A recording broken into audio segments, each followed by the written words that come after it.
Fabrice Rouzic, vous êtes le premier adjoint au maire en charge des finances et du développement durable et Valérie Sellier, conseillère déléguée à la transition écologique. Pouvez-vous nous expliquer comment notre commune a pu s'engager à planter 1000 arbres pour la planète et investir pour rénover nos rues sans augmenter nos impôts et sans endetter notre commune? Alors résumer en quelques mots l'année budgétaire 2020 est un exercice peu aisé. Mais nous pouvons nous enorgueillir d'avoir tout d'abord respecté ce que nous avions proposé lors de notre campagne électorale, en soutenant les ménages villabéens, puisque nous n'avons pas augmenté les impôts locaux et les tarifs communaux. Nous n'avons d'ailleurs pas eu recours à l'emprunt pour financer l'entretien de notre patrimoine et les nouvelles réalisations telles que le nouveau pont sur l'autoroute et la rénovation énergétique de nos bâtiments. Dans ces circonstances de pandémie absolument inédites, nous avons bien sûr souhaité soutenir financièrement et en priorité les actions de notre CCAS, la mise aux normes sanitaires complexes de nos groupes scolaires et la création d'un formidable atelier éphémère de confection de masques en tissu. Et je remercie au passage vivement les bénévoles. Nous avons par ailleurs créé un fonds de soutien au tissu associatif, en raison de la baisse du nombre des adhérents et de l'impossibilité d'organiser des festivités génératrices de recettes.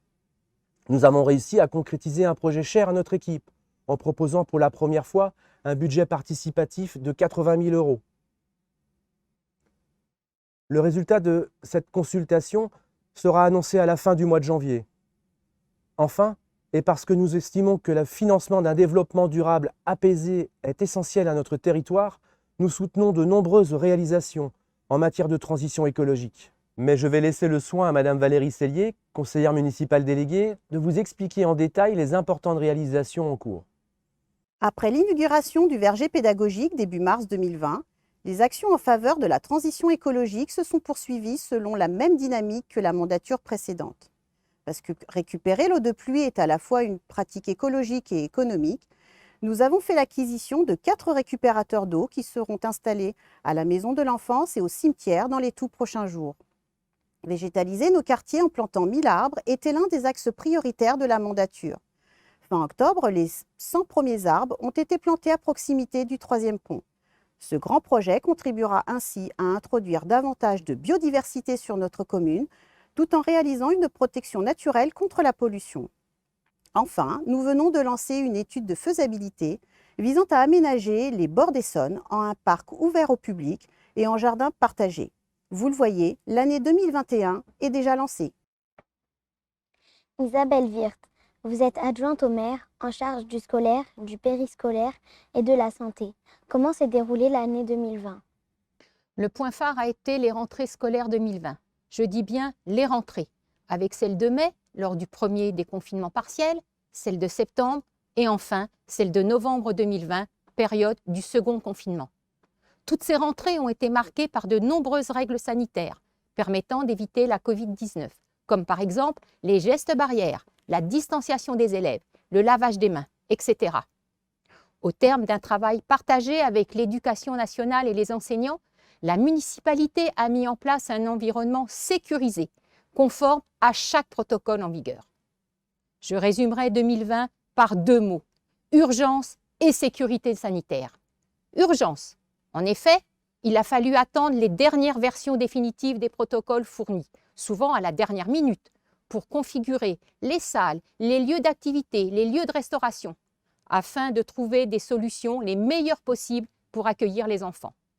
Concernant la sécurité sanitaire, celle-ci est maintenant présente à tous les niveaux et a modifié nos habitudes. Je tiens à remercier les animateurs, les ATSEM, le personnel de la restauration scolaire, des services techniques, de l'administration, pour leur professionnalisme qui a accompagné les élèves tout au long de l'année en complémentarité avec les équipes pédagogiques.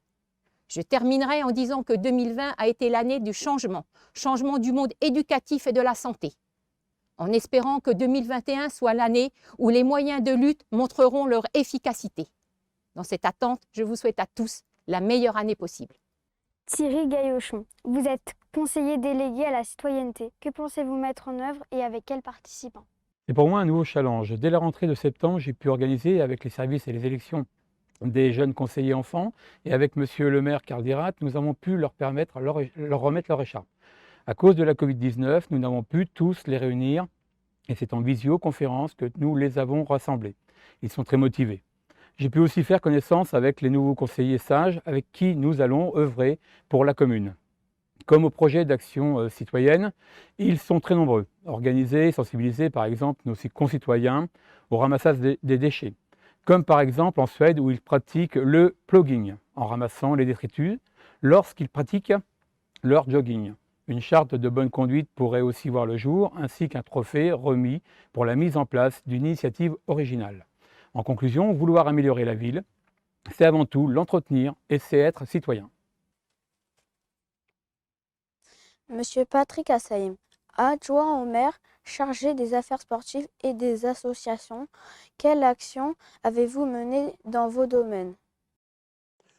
Les associations sportives ont connu des moments difficiles durant cette période de Covid. Nous avons tout de même réussi à maintenir le forum des associations ainsi que l'Aglo Fun Tour. Une aide financière a été votée pour aider les différents clubs rencontrant des difficultés financières.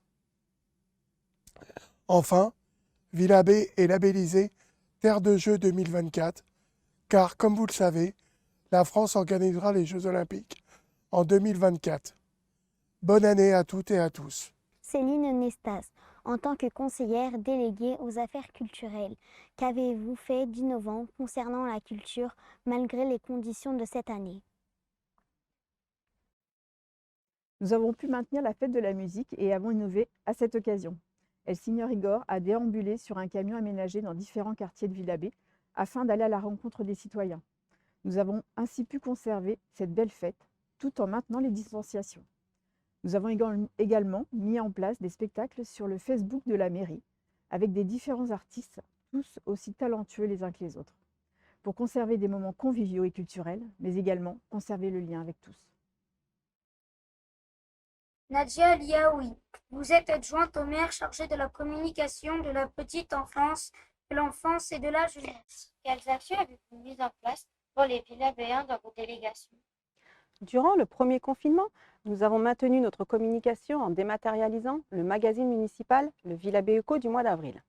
Avons mis en place une plateforme en ligne d'entraide pour tous les Villabéens, maintenu l'accueil téléphonique de la municipalité, organisé des directs avec Monsieur le maire via Facebook Live et créé une chaîne YouTube pour diffuser les conseils municipaux en direct. Concernant la seconde partie de ma délégation, les agents des structures de la petite enfance, de l'enfance et de la jeunesse ont su, malgré des protocoles reçus en dernière minute, être réactifs pour la mise en place de celui-ci et permettre l'accueil de nos enfants dans de bonnes conditions sanitaires. Je les remercie. Espérons qu'en 2021, les chantiers citoyens pourront permettre à de nombreux jeunes Villabéens une première expérience sur le terrain pour le respect de notre environnement. La jeunesse, gage de réussite pour l'avenir, n'est-ce pas, Monsieur Kimou Achipi, conseiller délégué à l'emploi et à l'insertion professionnelle? Justement, la réussite de nos jeunes est un défi permanent qui nous engage tous. Dans ma mission de délégué à l'emploi et à l'insertion professionnelle, la place des jeunes est très importante.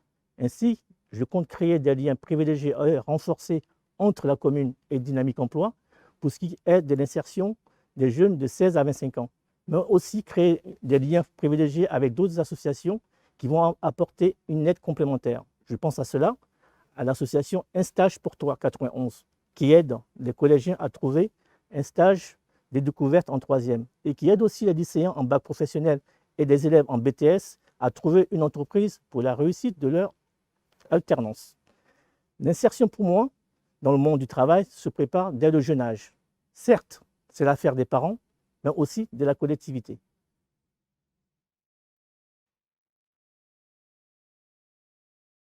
Monsieur Robert Nieto, vous êtes adjoint en charge des travaux et de la sécurité. Parlez-nous un peu de vos activités. Malgré cette crise sanitaire, notre municipalité a entrepris de nombreux travaux d'entretien et de rénovation dans nos écoles et nos bâtiments municipaux. Avec Grand Paris Sud, j'ai pu assurer de nombreuses réunions de chantier afin de pouvoir ouvrir notre troisième pont dès la rentrée de septembre. Nos services techniques ont multiplié leurs interventions afin d'entretenir notre belle commune. Les services de nos espaces verts ont d'ailleurs planté les premiers arbres au niveau du troisième pont. S'agissant de la sécurité, avec Monsieur le maire Caldira, nous avons recruté un 4e policier municipal et je suis en relation permanente avec la gendarmerie nationale et nos voisins vigilants que je salue au passage. En ce qui concerne la vidéoprotection, je suis très satisfait car ayant pu obtenir une aide de l'État et de la région, nous allons enfin entreprendre l'installation de plus de 50 caméras. Monsieur Denis Guyot, en quoi consistent vos fonctions de délégué à l'accessibilité et de correspondant défense? Ma délégation à l'accessibilité est une délégation transverse, puisque j'interviens sur tous les chantiers afin de m'assurer du respect des normes et surtout je m'assure que notre commune respecte bien son plan d'accessibilité qui a été déposé en préfecture en 2015. Quant à ma fonction de correspondant défense, je suis en relation avec les autorités militaires et à ce titre, je vais développer les liens armée-nation importants pour nos valeurs républicaines. D'ailleurs, je viens de proposer lors du dernier conseil municipal que notre commune adhère à l'association Les Amis de la Gendarmerie. Pascal Huvier, vous êtes adjointe au maire en charge des affaires sociales et du CCAS. Pendant le confinement, comment vous êtes-vous occupé des personnes âgées? À chaque confinement, nous avons fait appel à des bénévoles et avec une équipe d'élus de la majorité et la mobilisation des personnels communaux, nous avons pu contacter plus de 400 personnes âgées de plus de 70 ans pour empêcher l'isolement. Nous avons fait des courses alimentaires et pharmaceutiques pour celles et ceux qui en avaient besoin afin de les protéger de ce fichu virus et d'éviter ainsi leur déplacement. Madame Nicole Wagmacher, comment avez-vous fait pour livrer un masque à chaque Villabéen avant le premier déconfinement? Nous avons obtenu des masques lavables auprès de Grand Paris Sud et de la région Île-de-France et grâce au maire de Ris-Orangis qui avait mis en œuvre un atelier de confection. Nous avons pu acheter des kits de masques qui ont été assemblés à leur domicile par une 50aine de couturières bénévoles villabéennes. La mobilisation fut totale, car ensuite il a fallu laver, repasser et distribuer à temps plus de 5000 masques afin que tout le monde soit protégé à la sortie du premier confinement du 16 mars 2020. Merci à toutes celles et tous ceux qui ont permis cet exploit salutaire. Monsieur Laurent Silveira, vous êtes adjoint au maire en charge des commerces et des entreprises. Votre champ d'action va des commerces et entreprises jusqu'à l'urbanisme. Malgré les conditions sanitaires, comment avez-vous pu agir et influencer ces domaines? Comment envisagez-vous de mettre en œuvre l'innovation sur notre commune? Monsieur Aziz Ouachria, conseiller délégué. Les commerces ont été lourdement impactés par la crise sanitaire et certains n'ont toujours pas pu reprendre leur activité. J'ai toutefois été très présent sur le terrain pour les rencontrer, les soutenir et utiliser les canaux de communication municipaux pour les mettre en lumière. Nous devrons réaliser un gros travail à la sortie de cette épidémie pour relancer l'économie et surtout favoriser le consommé local pour assurer la survie de nos artisans et commerçants.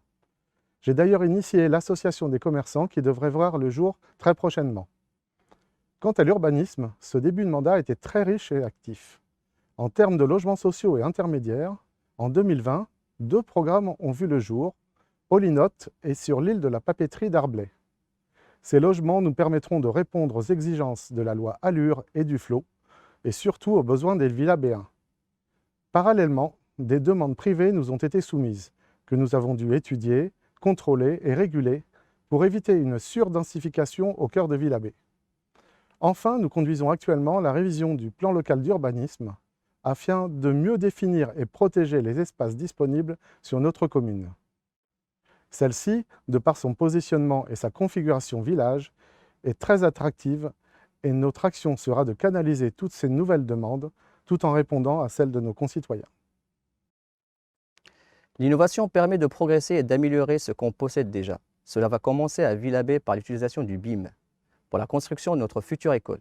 Cela permet ainsi, dès la conception, de prévoir toutes les données techniques nécessaires à la gestion et à la maintenance d'un bâtiment. Nous allons aussi mettre en œuvre le Smart City, c'est-à-dire des outils de connexion entre les habitants et les services municipaux. Madame Marie Guéant-Sidorco, vous êtes adjointe au maire en charge des festivités et des grands événements. Avec la crise, avez-vous tout de même pu rassembler les Villabéens? En effet, la situation sanitaire nous a contraints à reporter, voire à annuler nos rendez-vous festifs comme Villabé Sport en Seine. Cependant, nous nous sommes adaptés à la situation et nous avons pu proposer des événements tels que le cinéma en plein air cet été, ou, plus récemment, notre marché gourmand et animé place Roland-Vincent. En 2021, nous espérons pouvoir maintenir les activités prévues, comme le critérium du jeune conducteur associé au rassemblement de voitures de collection. Nous préparons également le programme des animations de Villabé, Sport en Seine, pour la fin juin 2021. Nous restons mobilisés. Monsieur Jean-Claude Develay, vous êtes en charge du devoir de mémoire et du patrimoine. Comment ce devoir de mémoire a-t-il pu être préservé en 2020? L'année 2020 n'aura pas été favorable au bon déroulement des cérémonies. Cependant, nous avons réussi à commémorer le 8 mai et le 11 novembre au cimetière en effectif réduit. En ce qui concerne le devoir de mémoire, nous avons de belles choses à Villabé pour pouvoir être mises à l'honneur. Espérons que cette nouvelle année 2021 nous permettra de débuter nos projets dans de meilleures conditions. Rendons hommage à toutes celles et ceux qui nous ont quittés au cours de cette année 2020. Il est important que notre jeunesse garde la mémoire de toutes ces femmes et de tous ces hommes qui ont perdu leur vie pour défendre notre patrie. Pour la guerre de 1914-1918, commémorée le 11 novembre, ceux que l'on appelait les poilus, ils sont tous morts. Pour la guerre 1939-1945, commémorée le 8 mai, il y en a encore qui sont vivants, mais très âgés. Il faut donc les honorer en chantant notre hymne national, la Marseillaise, et en respectant le drapeau portant les couleurs de la République, bleu, blanc, rouge. Monsieur le maire, Carlo Dira, vous avez été réélu en 2020 en plein confinement.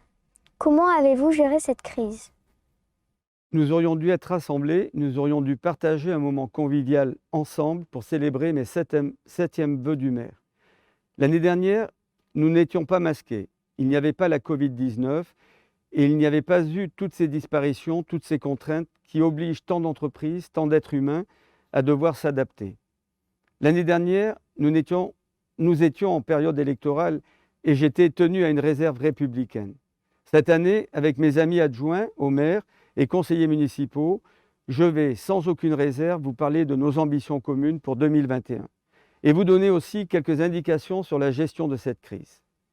Mais permettez-moi de vous saluer, chères Villabéennes, chers Villabéens, Monsieur le préfet de l'Essonne, Monsieur Francis Choix, alors merci Francis qui nous a transmis une vidéo, Monsieur le député de l'Essonne, cher Vincent Delahaye, notre sénateur, cher François Durovray, président du département, cher Michel Bisson, président de notre agglomération Grand Paris Sud, Jocelyne Guidez et Laure Darcos, mes sénatrices préférées, chère Caroline Varin, conseillère départementale, et tous mes amis maires de Grand Paris Sud, tous les personnels communaux, tous les personnels de Grand Paris Sud, avec qui je partage de nombreux dossiers très techniques.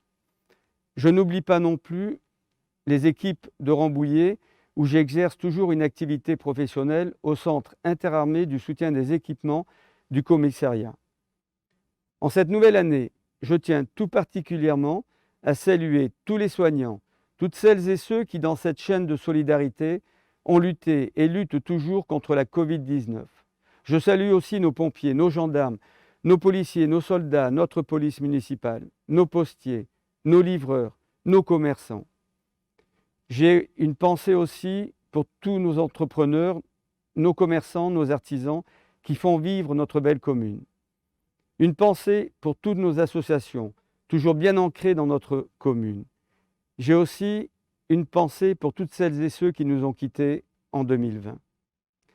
Mesdames et messieurs, mesdames, mesdemoiselles, ce soir, avec toute l'équipe municipale, rassemblée avec les sages, le conseil municipal des enfants, je vous souhaite une bonne et heureuse année 2021 et surtout une meilleure année. Qui ont été ambitieux. Je remets aussi 3 trophées à des personnalités, des chefs d'entreprise, des commerçants. Cette année a été une année exceptionnellement meurtrière.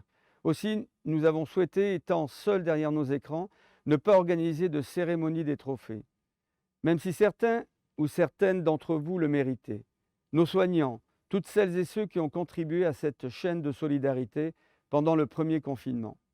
Je citerai pour Villabé Annie Barou et son équipe de l'Association des familles qui, avec tous les bénévoles couturières, ont réussi à confectionner plus de 5000 masques et ces masques vous ont été distribués avant le premier déconfinement. Je salue aussi Stéphane Rafali, le maire de Ris-Orangis, qui a mis en action sur sa commune une usine de confection et qui nous avait vendu ses kits. Je n'oublie pas Valérie Pécresse, présidente de la région Île-de-France, qui nous a proposé de nombreuses actions de soutien et aussi des masques pour les soignants, pour nos commerçants, pour nos enfants, aussi des tests Covid-19. Je salue François Durouvray, président du conseil départemental, Michel Bisson, qui nous ont fait livrer à temps des masques lavables pour nous protéger. Monsieur le maire, après cette année difficile, que souhaitez-vous pour les Villabéens? Souvenez-vous, 2019 avait été l'année du rassemblement avec notre grande chorale et 2020 fut l'année des élections. Ce fut aussi l'année terrible, l'année où de trop nombreuses proches et de nombreuses personnes nous ont quittés. Toute la dynamique que nous avions insufflée et que nous partagions, Villabé Sport en Scène, la Gadouilleuse, les sondes vertes, les sondes propres, les concerts de l'Amicale, les tournois de foot sur notre stade synthétique, les tournois de judo, les combats de taekwondo, les danses rythmées par la Zumba ou les spectacles de danse par l'association de danse de Villabé, la foulée des Brettes, où je n'arrive toujours pas à descendre en dessous des 30 minutes pour parcourir les 5 km, le forum des associations, le repas de la Saint-Vincent, le Téléthon, le marché de Noël. Enfin, j'ose espérer qu'en 2021, avec le vaccin, que ce virus puisse connaître une totale défaite et ne soit plus qu'un triste souvenir que nous effacerons de nos mémoires. Nous avons montré notre capacité à résister. Nous nous sommes organisés, nous avons pu maintenir le forum des associations en 2020, des concerts itinérants pour la fête de la musique, et nous avons maintenu notre programme culturel que vous pouvez consulter sur la chaîne YouTube. En 2020, nous avons enfin pu ouvrir notre 3e pont. Je remercie Grand Paris Sud qui a financé la totalité de ces travaux. De nombreuses rénovations ont pu être réalisées dans nos écoles, ainsi qu'à l'agence postale. 2019 a été l'année du rassemblement. 2020, celle du choix des Villabéens, puisqu'ils ont voté à plus de 60% pour notre projet municipal.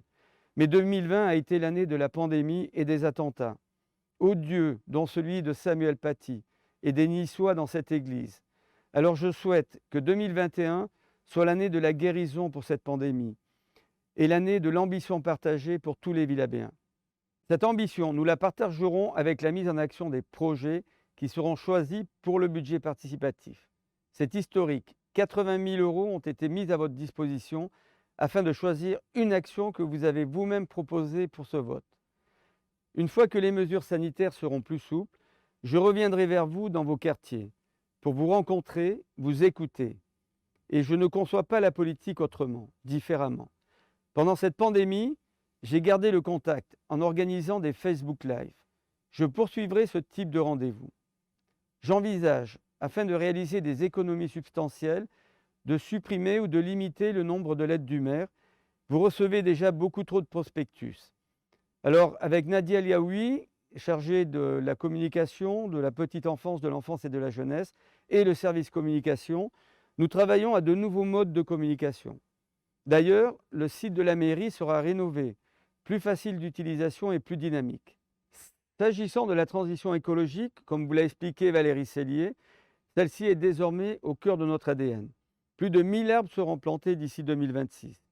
La très grande majorité de nos bâtiments municipaux auront été améliorés sur le plan énergétique.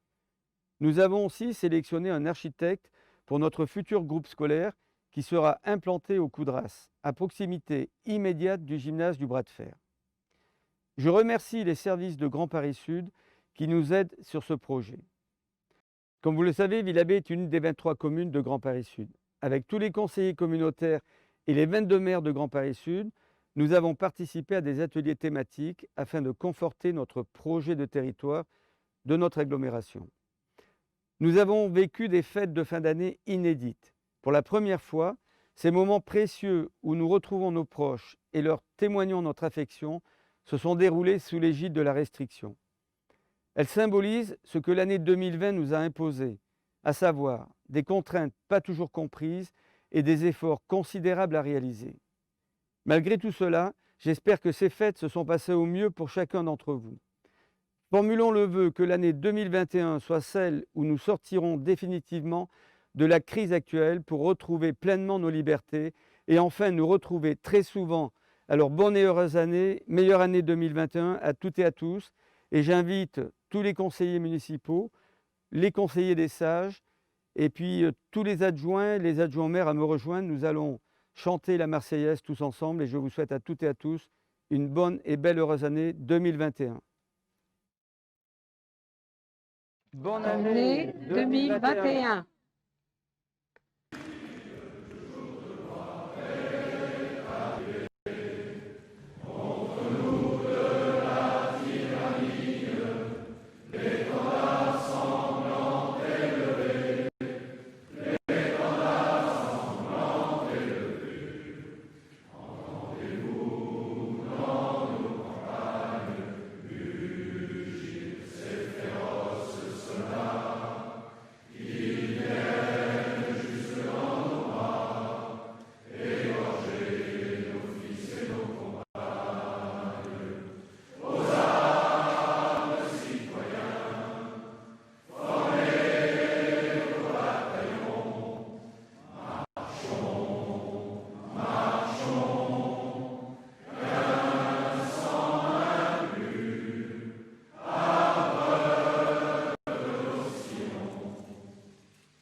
Bonjour à tous, c'est bien volontiers que j'ai répondu favorablement à l'invitation de votre maire Karl Dirath de vous adresser en tant que président du département des vœux numériques en cette année si particulière où la crise évidemment nous touche tous individuellement et collectivement.